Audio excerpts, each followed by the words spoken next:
Truly African. The Progressive Women's Show is proudly brought to you by Guinness Ghana.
Hello, good evening and welcome to the show. This is the Progressive Woman's Show, our own space as women to have all our frank, open, honest, progressive conversations about all things women that would keep us developing ourselves and developing this big society of ours ultimately.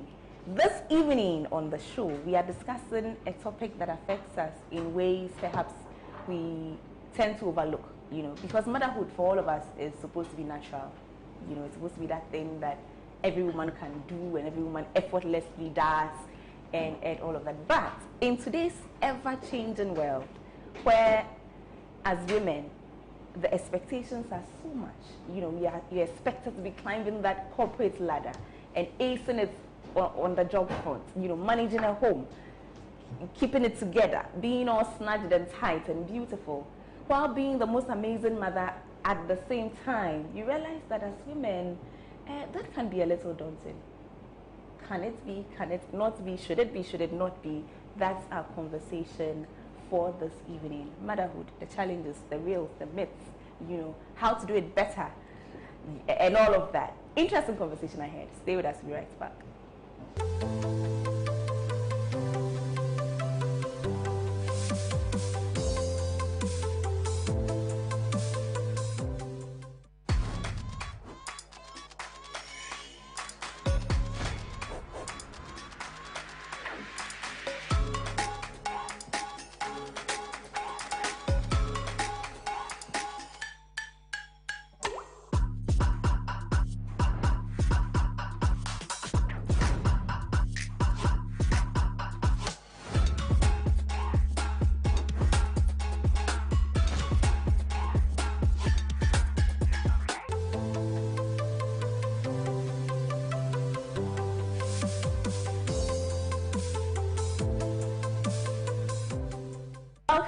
Welcome back to the Progressive Woman's Show. My name is Pratt, and I get to have this conversation with the awesome ladies.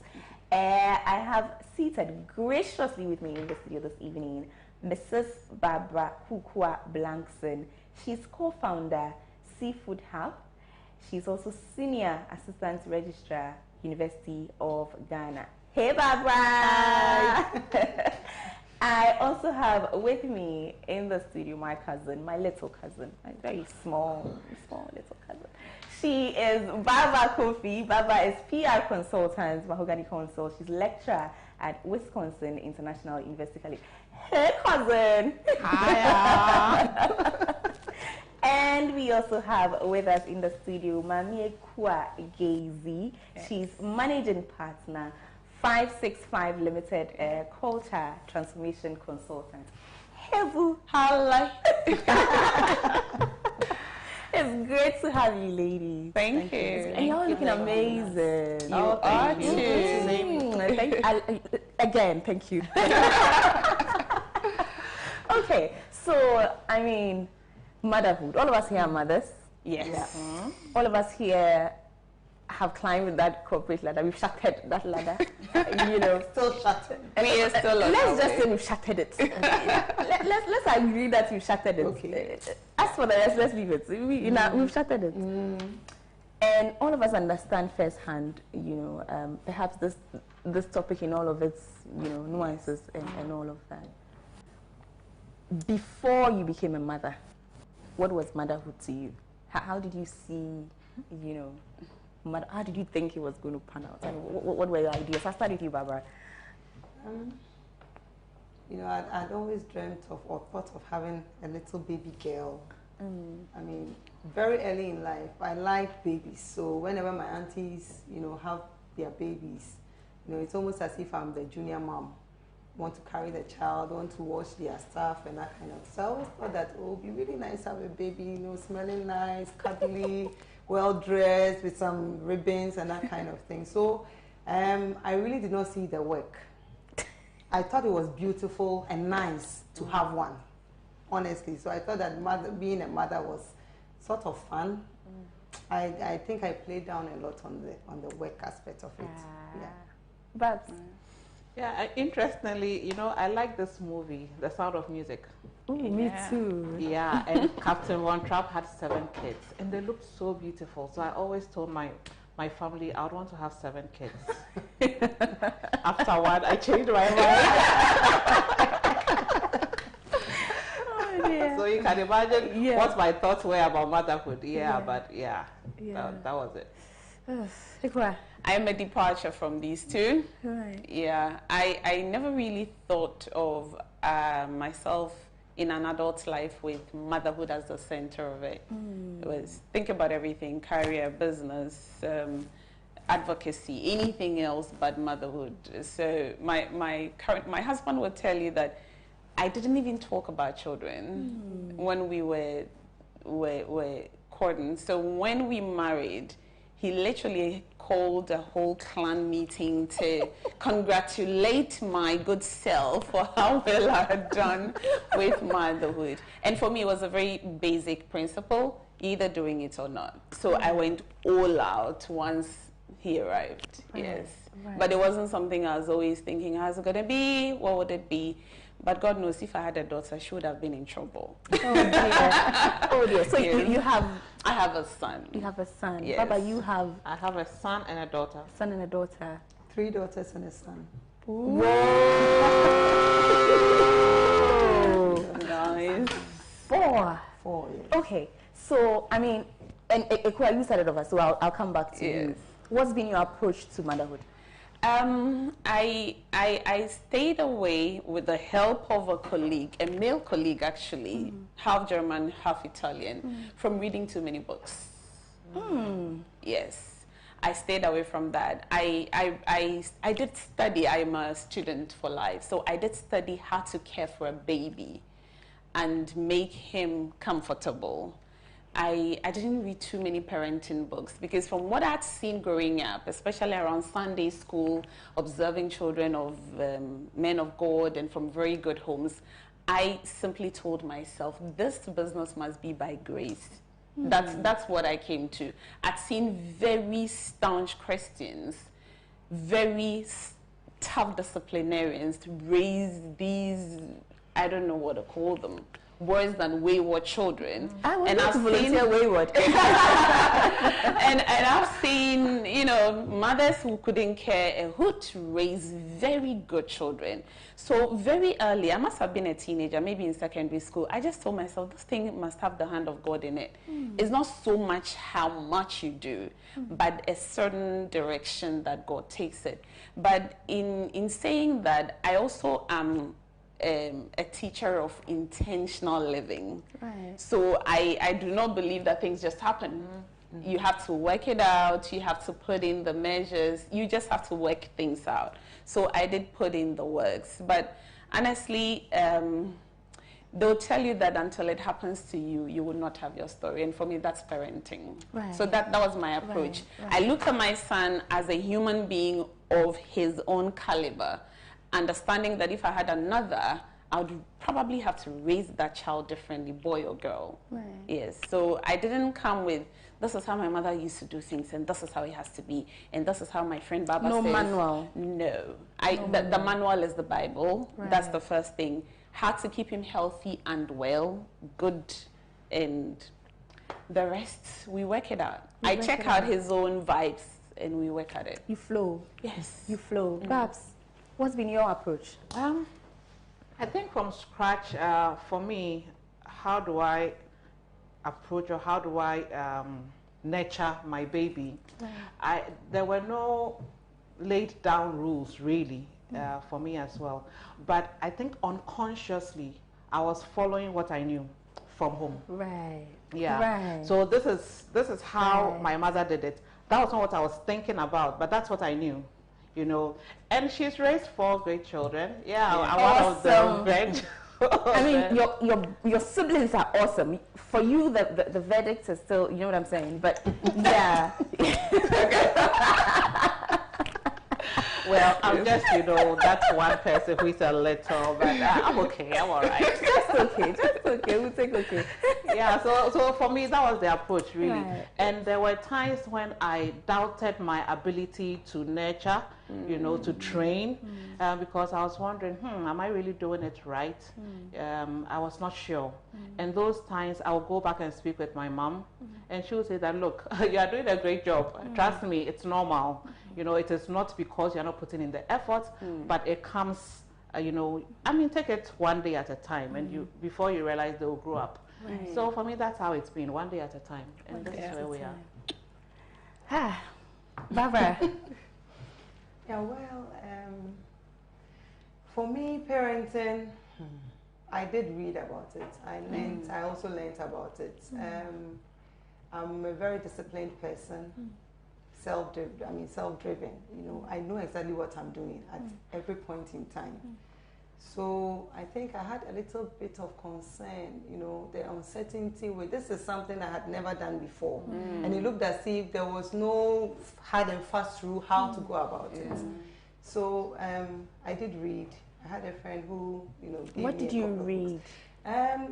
I've forgotten the title of that particular, the one that made the most impact for me.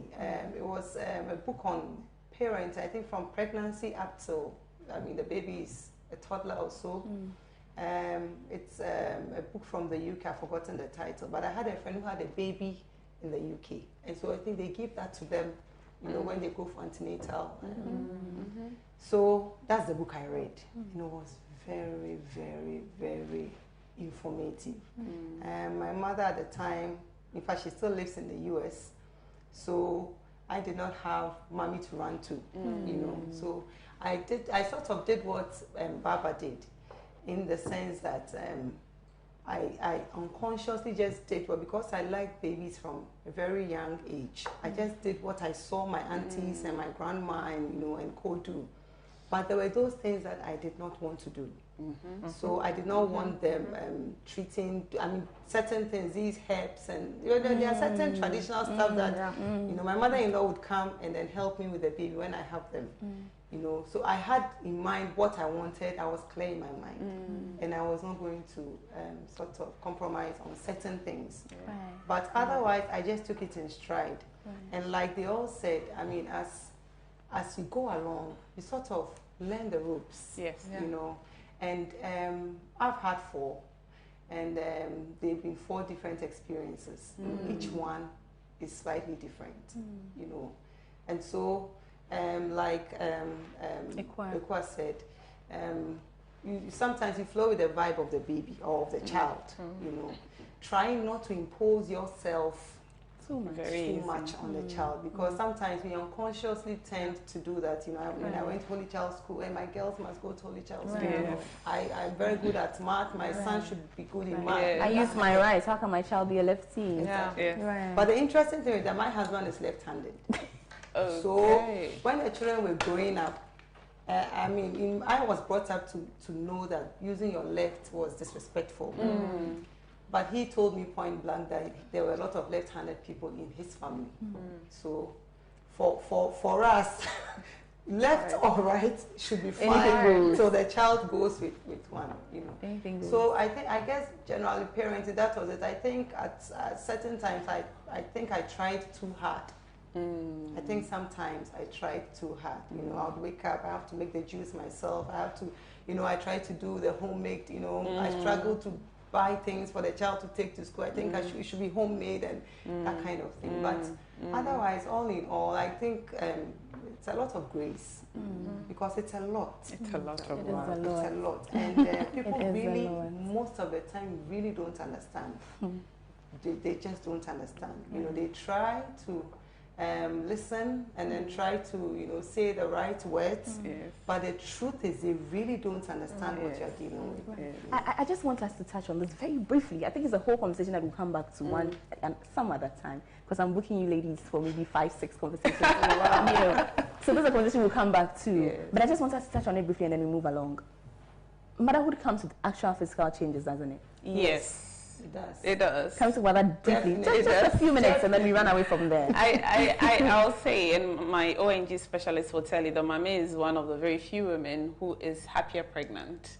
Thank God I'm not pregnant all the time. Yes, because I sort of felt healthiest.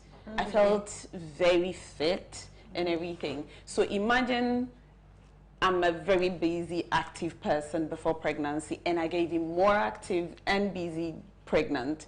And after childbirth, this is me. It's this joint or my neck or my shoulder. And, so I'm like, now I want to be pregnant again. Suddenly, it felt like that was my go-to place. But you realize you have a baby and, why am I feeling a bit heavy and itchy, and the nights, they're real. Unless you are born in the palace, you're breastfeeding. I did full scale 7 months exclusive, and like hair, everything had to be organic, So I'm waking up, and even though there's expressed milk, I'm thinking, well, it's night, and he needs to be on me, and so I want to do the actual thing. Yes, the bonding. Meanwhile, sister, I am tired. So your body, you get tired. I remember my mother-in-law would say, Mommy, you should bring him in the night so he can rest for the day. And I felt that would probably make me a bad mother, so I'd resist it. But if I had to do it again, now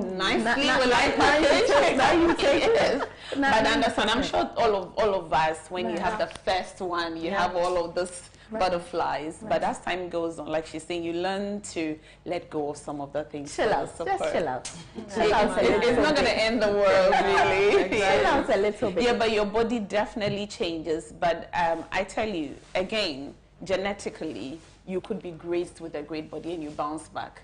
Some will never recover from the belly size. And like she's saying, sometimes people are a bit not understanding, so they'll think, but why does she get a flat tummy right after and you've left your belly to balloon? And they don't understand, but they are very individual stories. So the judgment, we need to be mindful. Very, very mindful. Baba, you want to? For me, I see how if you go through a cesarean, for instance, and I've gone through 3 cesareans, so you see how your body naturally gets weaker, and weaker with more surgeries. At first I could stand from morning till evening, cooking, cleaning, scrubbing, doing all of that. That was my mother, that was child labor for my mother. No, you can't say that about my auntie. No. So I was so used to it, but I realized that as time went on, after the surgeries, breastfeeding, as she's saying, sitting up when they are unwell, being in the hospital, oh my God. After some time, the energy, just started sipping. And of course, with work, combining that with work and all, you realize, and then you start having circles under your eyes, Oh dear. Barbara, physical. Yes, your body does change. There's no way your body wouldn't change after going through 9 months of that kind of activity inside of you. But for me, well, I've always been very active, very active. So maybe my experience is similar to that of Ekua. I do virtually everything by myself. Drive myself to work, go up the stairs, come down the stairs. Just doing everything. At the time, when I was having the babies. Even now, my husband was not working in Accra. Wow. So I've had to do a lot of things by myself. And it got to a point where when somebody offers to help, I naturally don't take the help because, I mean, I've done this all this while. So if you try to help me with something, I naturally sort of resist it. Push back.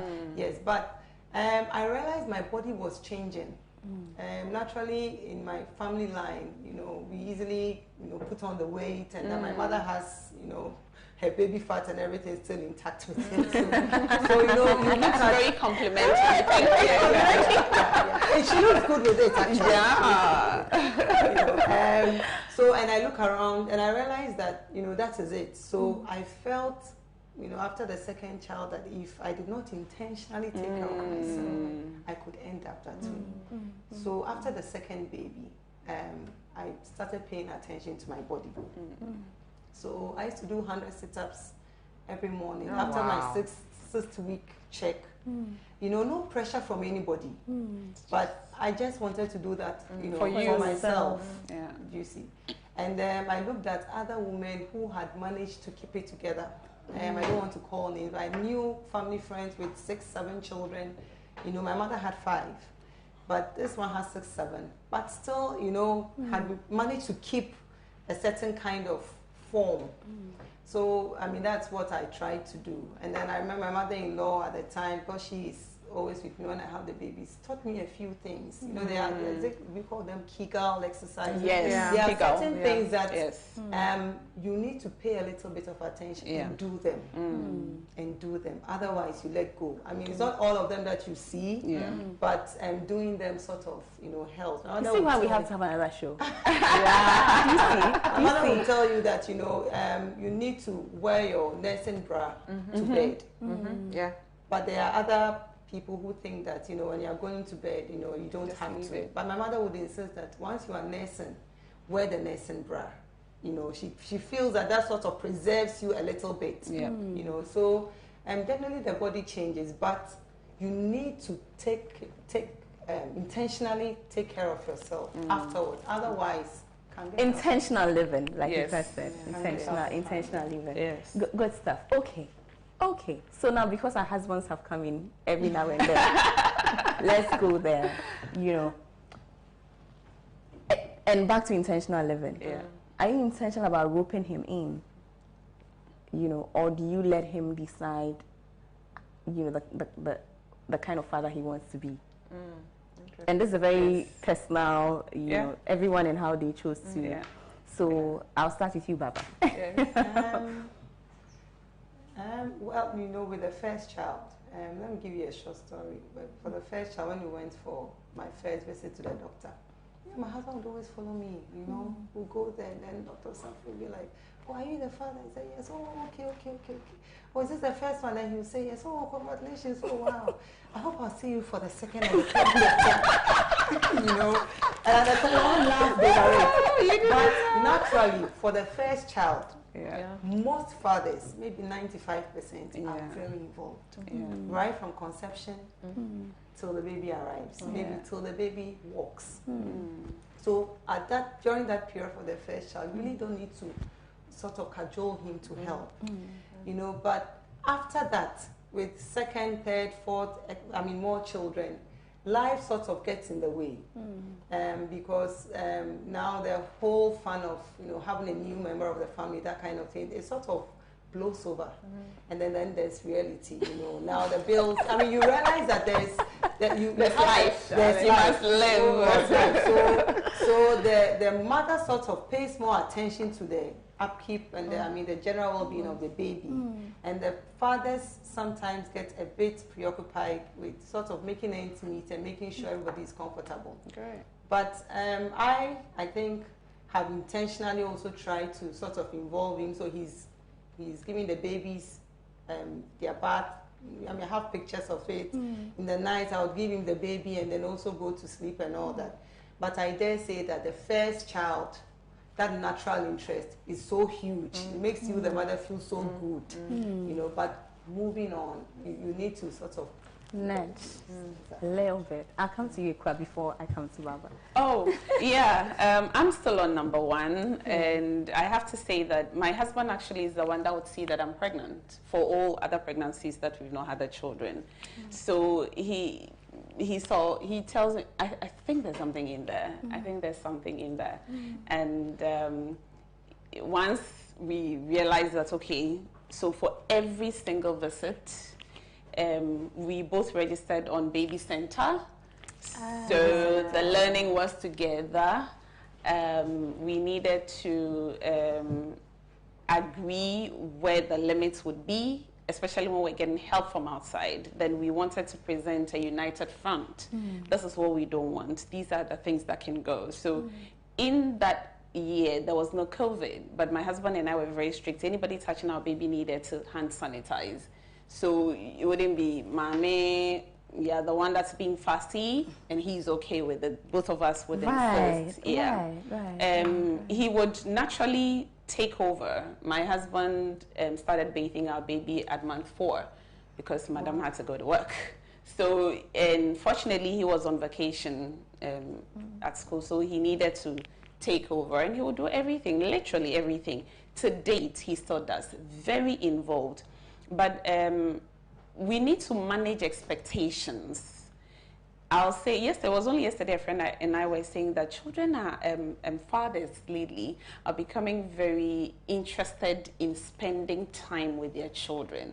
It's almost becoming rather not the norm that a father does not pay attention to, especially in a certain circle, right? So we need to be mindful that when we see somebody's situation is not allowing that we do not label it as being irresponsible, because people deal with different realities. Yes, but for me, in fact, he's the one that would say, I think you should sleep, let me take over, and I will insist, let me do it, because I thought he was also tired from work. But otherwise, yeah, I'm waiting for number 2 and see Barbara's experience. Yes, so for me, my husband is very good with babies. Babies. Yeah, so as Barbara said, number 1. Okay, so we lost our number 1, but so number 2, he was very involved. Every antenatal visit is with me. Throughout the pregnancy, the support, etc. So we had the baby.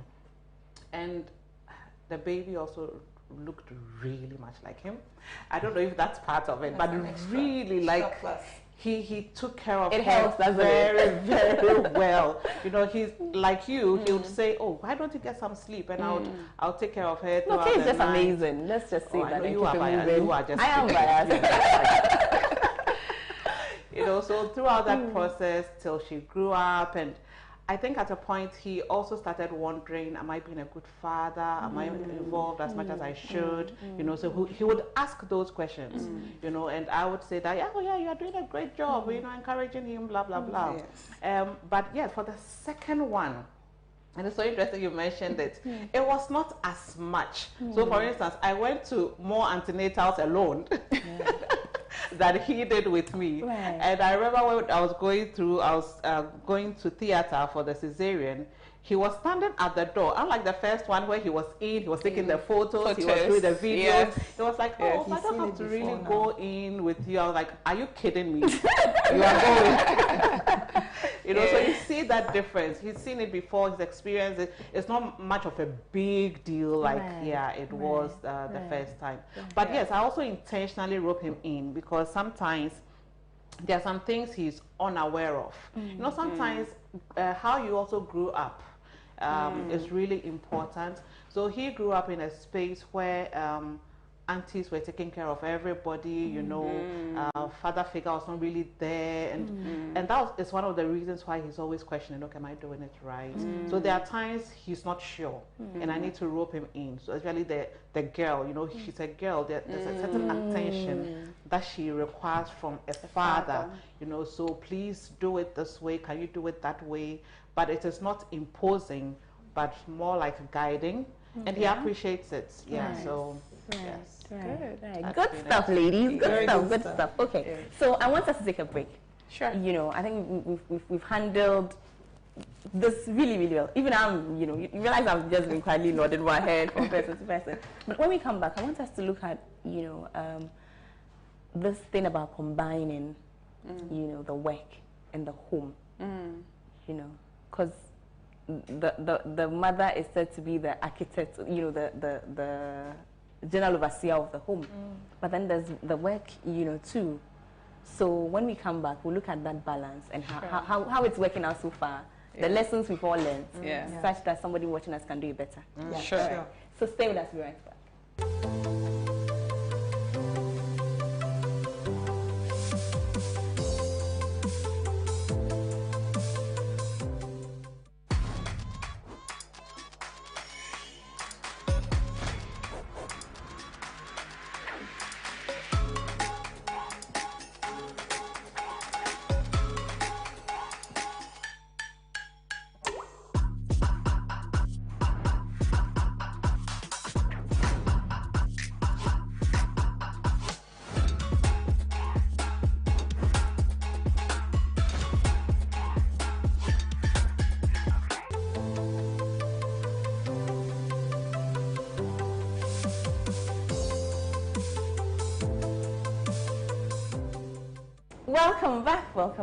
Welcome back to the Progressive Woman's Show. And we are discussing motherhood today. We have been having this conversation with Mrs. Barbara Kukua Blankson, co-founder Seafood Hub, Senior Assistant Registrar, University of Ghana, with Mrs. Baaba Coffie, PR consultant, Mahogany consult, lecturer, Wisconsin International University College, and of course with Maame Ekua, Gaisie, managing partner, 565 Limited. That's a culture transformation consultant.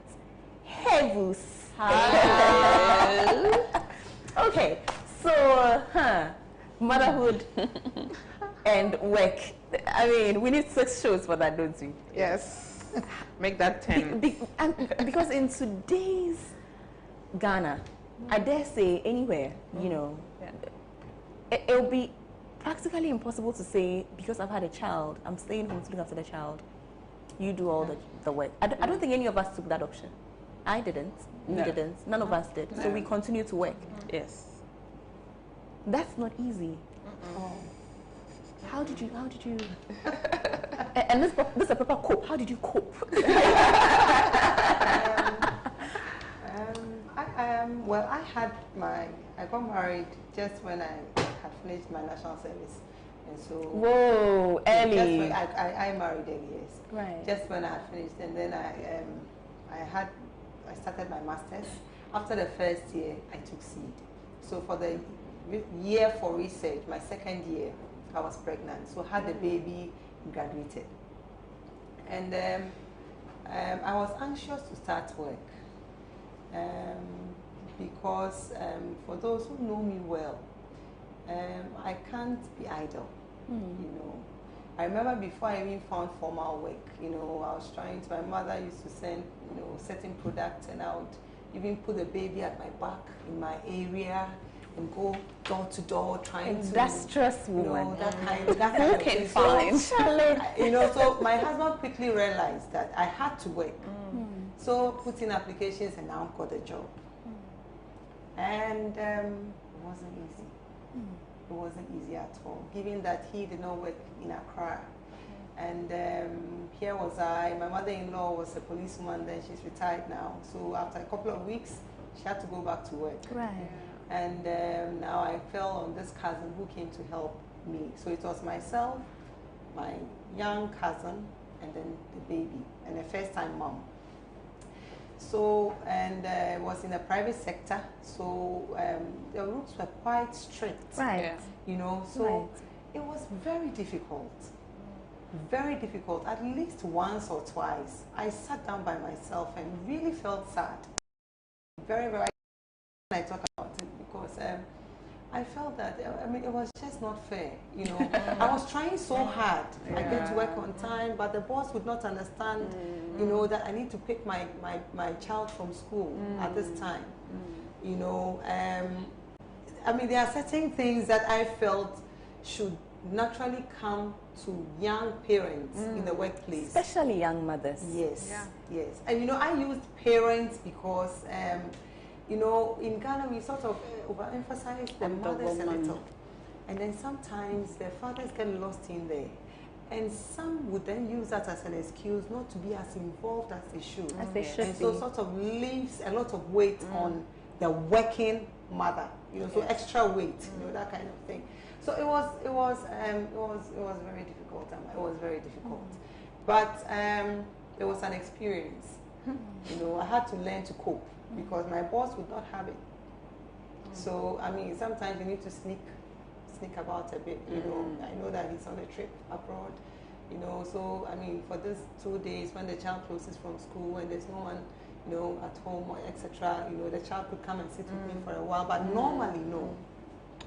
Until one day I chanced upon a newspaper article, and this newspaper article talked about a company in Ghana which had created some space in the office environment for children. And I got so emotional and so touched by it that I kept the newspaper clip until today. Till today.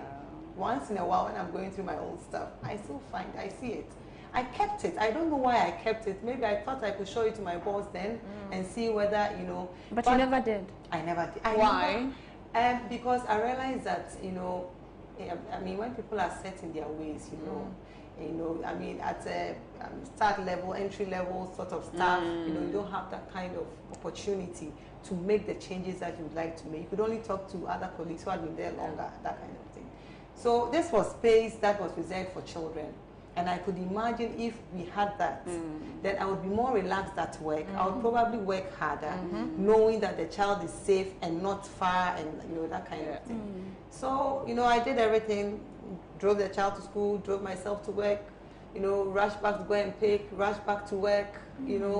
It's very difficult. It's very difficult. It takes a lot of determination. Yeah. And maybe if you would permit me to say that, maybe the friends in the private sector should try and think about that a bit. There are very promising staff in the workplace in the private sector whose potential are not fully do not fully show, or they are unable to unearth their full potential because of those limitations. So I got pregnant with my second child, and it was a company affair. Why was I pregnant? And yes, why was I pregnant? You just got employed. You are not even 2 years yet. So I said, but I came in married with a child. 1, 2. You knew that I was in the process of, and there was no agreement, there was no discussion that, I mean, for this kind of job, you need to stay, in the role for X number of years before you have the baby. All these things are things that are there. Wow. And so I tried setting up the Working Mothers Organization. I tried doing a lot of things. I think it was my coping strategy, because when I do the things, I feel as if I'm sort of... It helps you vent. Contributing. It helps you vent. Even at that very simple level. I mean, people just don't understand, So so your pregnancy became a corporate affair? I'm telling you.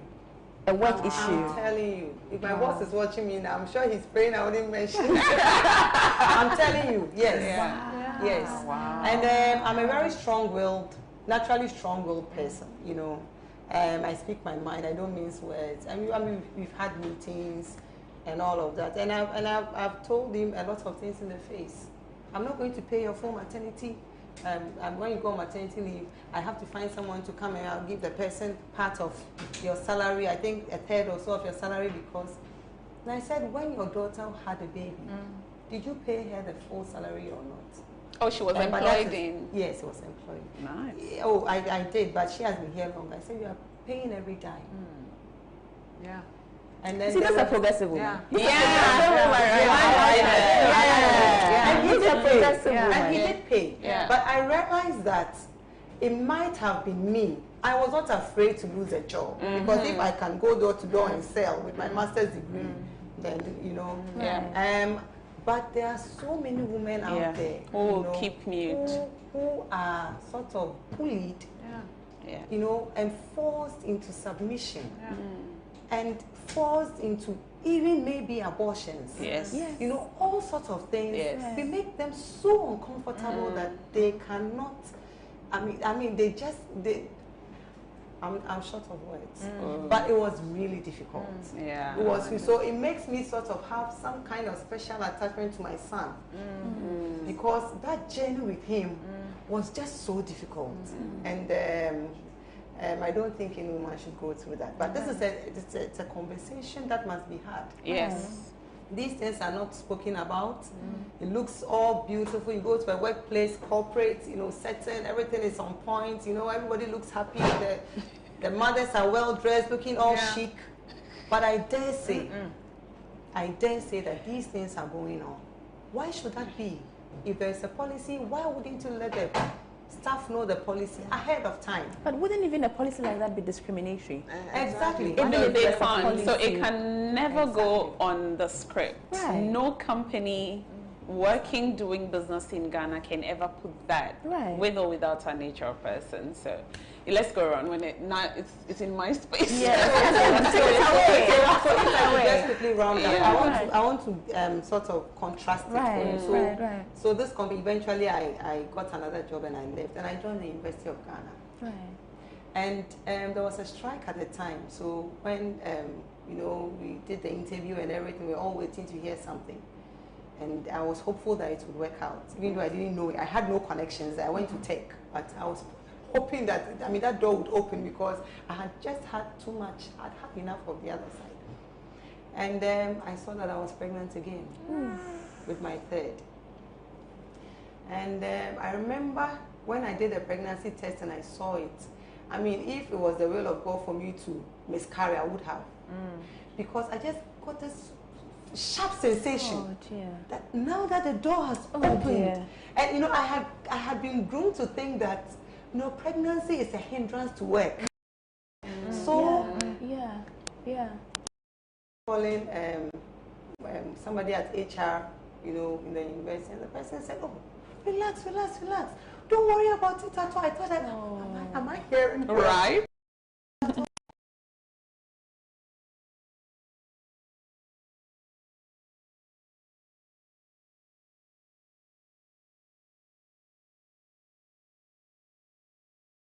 We will hold the work for you. I mean, we will hold the position for you. If you want to come with it too, you can come. I said, no, by the time I was about 5 months along, no, you can come. You can imagine the shock. So I went for orientation, fully pregnant. And I was in shock.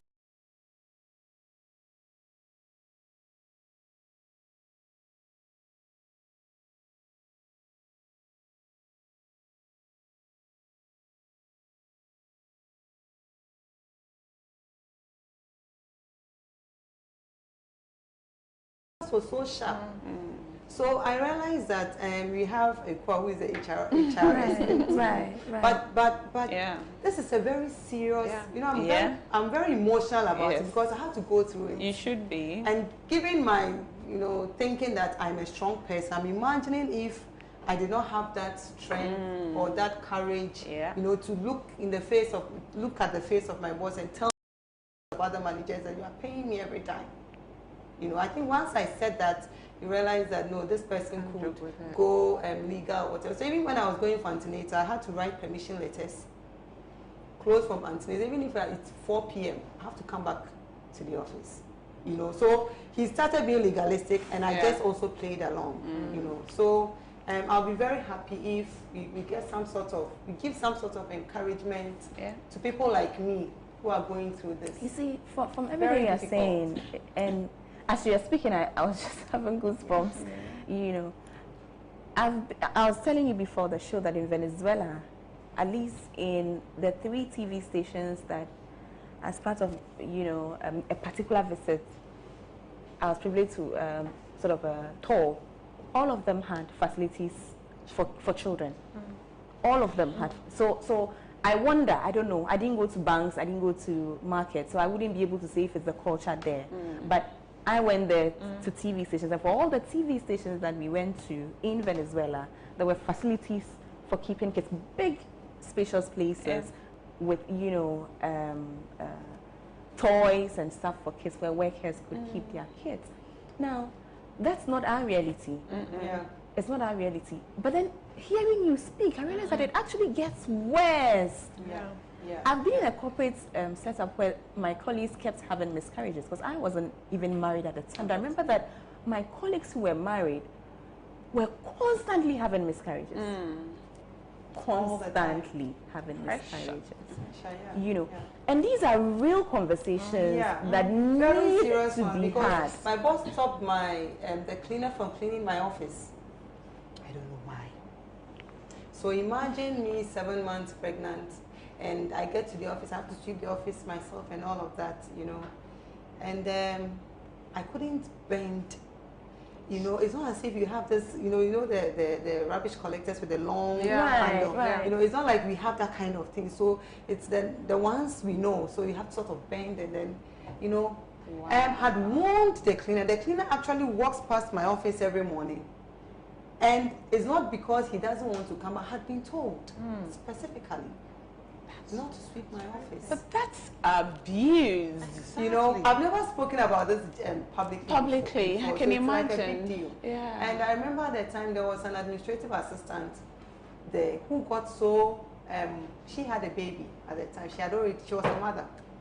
So I remember she started coming to work a little early and would clean on the blind side of the boss for me before I get to work. Oh, wow. But sometimes I get to work, maybe she comes in a bit late, hears me sweeping or, you know, then she would come and then tell me to sit down and he would do it. Up till now, I don't know what would make a male boss. He was making the environment untenable for you.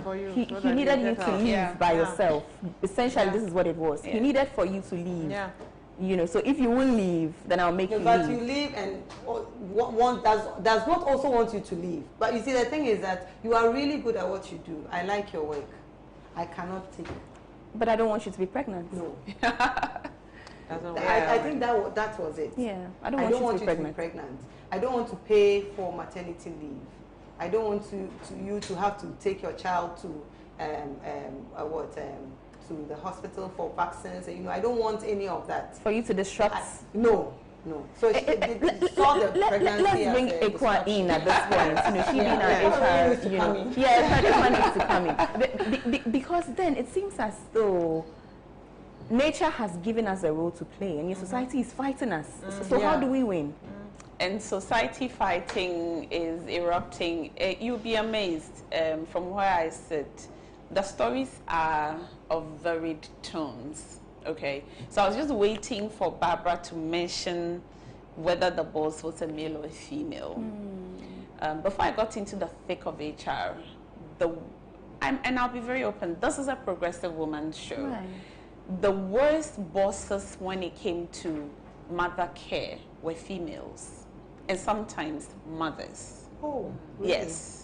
Sometimes you would hear female and think, oh, maybe she's not married, she's never had a child. So, no, people who sometimes could be grandmothers to these young people.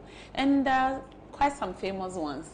You know, if you go into the HR archives, you'll see stories, legal cases, case studies. Anybody who has studied HR will tell you there are worse and horrible stories. And they're happening in Ghana. When entities or businesses are young, there's so much they can take. Reality. That's a reality check. Bottom line. Yes. There's so much they can take in terms of laxity. What kind of allowances can we have? Will I be able to carry the overhead of a mother on maternity leave and a replacement? You understand? And the conversations must be had in such a way that everybody is heard. Otherwise, one conversation will bash the business owners, another will bash young women who are getting pregnant for no fault of theirs, and another will bash people who are just anti-maternal. And I am saying this because I sit from a place where I hear it all round. I was very fortunate. Ever worked for corporate entities that are mature.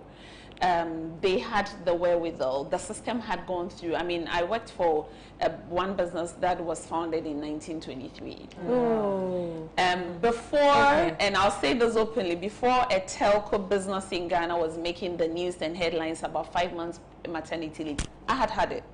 We didn't make the noise, but I'd lived it. I as an HR person, literally walked to an MD because he's my business partner. A gentleman who happened to be a colleague at the same job level as I had a wife who had a very difficult pregnancy. She was also she was an engineer, now an entrepreneur. Had a full-blown corporate job, but had a very difficult pregnancy. So when she was going for her cesarean, I went and said, he's getting a week maternity leave, so you can imagine. And the hope is, oh, he's just going to sit around and worry the woman. He's going to add to the... I said, no, he's going away for a week. Paternity leave, we didn't have it in the policy. And that's where we need to get to. But guess what? The MD was open to that. He was a father. He was not going to go on paternity leave. He wasn't going to benefit. But he heard me out. And what was my case? This individual, throughout that the wife was in the hospital, was going to be here and not here. He would walk in at 11. Yeah, exactly. He would ask to leave at 2:30. He would come in, making calls, checking on her, absent, come and sit around the table, not be able to present his numbers coherently, and he's commercial. I'm like, you're going away for that week. If he went and didn't help the wife, that's not my business. That's on him. Yeah. But guess what? He came back and was more engaged. And like she's saying, the engagement story gets lost. She sold out for the University of Ghana registry because of that goodwill. Yeah. Just because of that. And he is still employed in this business. And for your information, this was a global business. We existed in about 66 countries globally. And when I did that was before, as an individual HR person, was before the global office ever introduced paternity leave from the global office. So there are stories going round about this alcohol abuse, one, illegality, two, it's pain in humanity. And to the shock of hearing that, this boss actually had a daughter who had been put in the same way as a mother. You know, so there are aspects of the conversation, like I say, maybe we pick a whole day and talk about this, and have a man who probably has had to go through a maternity leave that didn't go well as well. Because we have the conversations, and from HR perspective, I don't go fighting for any one party. I must ensure it's followed, but not just the letter.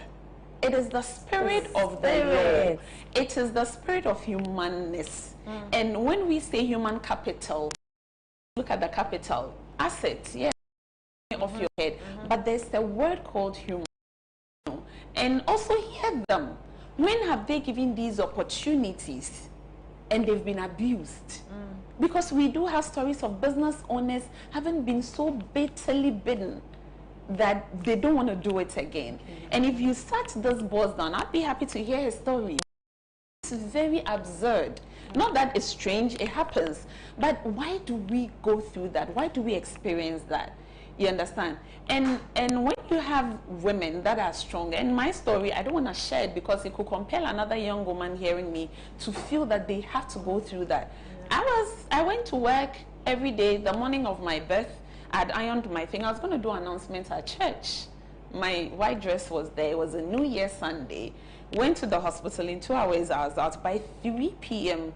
on Sunday, my laptop was on my lap again. And I'm telling you, I worked every day of my maternity leave.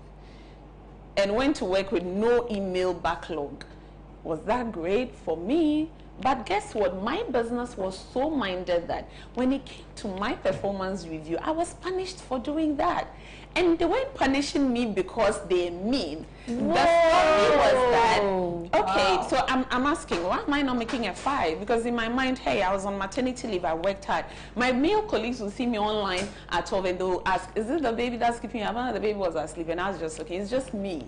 It was just me. I just wanted to work, and I could work by God's grace. But my male boss, he's European, said something very striking. He said, Maame, at that time I was in a regional role, managing 11 countries, about 32 operations. He said, you are a senior female executive, at that time alone as a female. You do this, the message you are sending to the rest of the populace in this business is that every woman has to do that to climb. That's not the message you want to send around. How many companies do that? Maybe that is the only company in Ghana, but we can start from somewhere. I want to clap for him. I tell you. Yeah, I feel like clapping. I feel like clapping.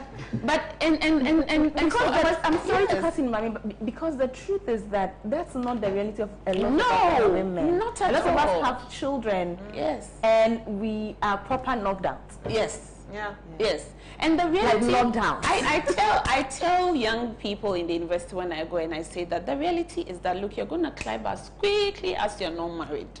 And as soon as you're married, I sit around talent tables. We have the conversations. And the manager is looking at his turnover. He's looking at his own rating. He's a human being and thinking, if I give this role to this lady, and she's not married, there's obviously going to be a baby, and she's going to go away. These conversations are realities. What would we do as progressive women in those spaces to say that, yes, I'm going to go off for 4 months, and I'm advocating for 5 months maternity leave. Because that's the Praise the only, Lord. yes, if I have 22 working days leave, and I have 5 months paid leave, I'm going back when I'm done with the compulsory exclusive breastfeeding. Exactly. There's this comfort of knowing that grandma, nanny, house help, even hubby is feeding, not waiting for breast milk. You understand? And we need to get to that space. But for now, we are not there. What do we do with the realities now? We must have the conversations. What's the business reason? What is the woman's reason? As a man boss that is terrorizing another woman because she's pregnant, how do you expect your wife to be treated if she got pregnant? Exactly. You know, and as a female that has been given maternity leave, how do you manage that? So that the boss will know that if Barbara comes to say that I need to be off today, she really does need to be off. But when I'm at work, I am fully present, I am giving my all. The business has no excuse or reason to doubt that I need it. At 4 months, I was breastfeeding my baby in a boardroom in South Africa. And it was all brought up. The business was happy. They flew me there with my baby. Okay. But when he came, they were like, and you were doing all of that. It was great. But that wasn't exactly the message we wanted to share. It wasn't a good example, you know. So we need to, because it comes up on our HR pages, we talk about it. But the conversation is, what is the business reason? And what would we do as women to it's not about convincing, to make a case that I have this as a right. I mean, she could have been bed rested for 9 months. And it happens. And as an employer, you must pay the woman. And I know an HR male advocate for that. She says every one of his children has bed rested the wife, who in his mind is a very intelligent, astute professional. So should not be punished for corporate progression because she was bed rested during pregnancy. We have to go because of time. Can we continue the conversation, ladies? Yes. So we have to go because of time. But think of this as a break, okay? Because next week we will continue. Just now we will continue the conversation and we'll bring you the concluding part of this conversation. Thank you for watching. We will see you next week.